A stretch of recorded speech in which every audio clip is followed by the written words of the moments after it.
Halo, balik lagi PSR. Kali ini kita akan review film Captain America: A Brave New World. Apa adanya aja ya gitu ya. Udah lama juga nggak nge-review. Ini juga nge-review juga karena mandatory aja karena kebetulan nonton premiere Captain America. Singkat cerita, apakah ini film MCU yang akan comeback? Enggak.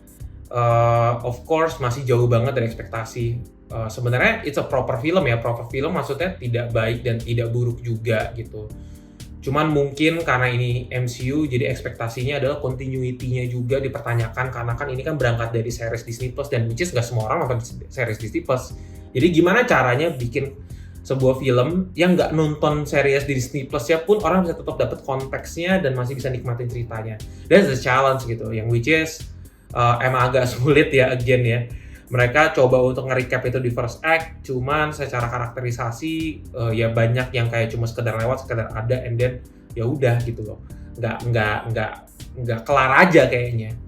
So try so hard film ini untuk meregenerasikan karakter Steve Rogers, try so hard untuk kasih tribute ke Incredible Hulk punya film ini sebagai closure juga. Karakter-karakter Incredible Hulk di sini semua diselesain biar di film-film selanjutnya nggak ada pertanyaan-pertanyaan lagi. Closure juga untuk karakter-karakter Avengers yang lama, untuk initiate emang Avengers 2.0 kalau bahasa kerennya. Cuman ya gitu, kesannya kayak film mandatory yang cuma sekedar ada aja untuk benar-benar nge-recap hal-hal yang nggak kelar gitu. Kayak Eternals dimunculin di sini jadi set ya cuma sebagai set doang untuk ngasih tunjuk bahwa Eternals itu part of the MCU loh gitu. Karena kan setelah Eternals movie muncul ya udah nggak pernah dibahas lagi tuh kemana Arishem, kemana si ini si itu, kayak dan aja gitu. Ya aneh lah gitu.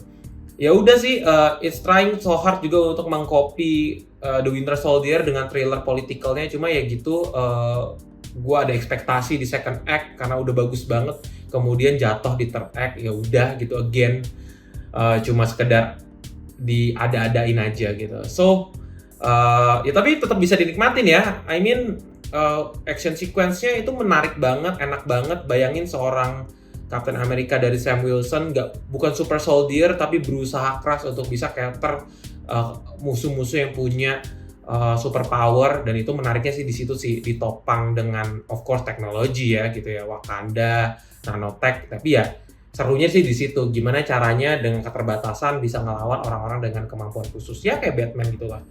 Dan seru banget sih punya karakter Captain America yang beda, nobleness-nya tuh beda. Kalau Steve Rogers itu kan nobelnya, patriotiknya memang udah ada dari sananya.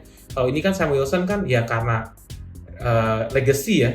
Jadi harus nerusin, kan susah ya kalau nerusin legacy dari seseorang atau karakter seseorang gitu. Pasti dibanding-bandingin gitu. Cuma ya inilah Sam Wilson dengan Captain Amerikanya punya karakternya sendiri, punya lelucon-leluconnya sendiri, jadi itu yang bikin menarik sih. Cuman again as a movie ini kurang sih gitu. Banyak hal yang gue bisa bahas di sini kayak agenda-agenda black-nya juga ketara banget. Cuma itu nggak mengganggu. Jadi mungkin ini bisa jadi contoh gimana cara mau menyelipkan agenda-agenda, gue nggak bilang SJW ya, tetap maksudnya black empowerment ke dalam sebuah film, tapi tetap masuk gitu loh, nggak kerasa merendah-rendahkan white supremacy dan segala macam gitu, tetap masuk gitu. I think this is a letter for the Incredible Hulk ya, karena semua karakter Incredible Hulk yang dulu-dulu itu akhirnya muncul lagi, ada closure-nya di karakternya, surat cinta untuk mereka lah, biar nggak kelihatan kayak dilupain. Sayang aja Hulk-nya nggak muncul di sini. Gini, gue kasih spoiler nih, Hulk yang nggak muncul, jadi jangan berharap Hulk muncul ya.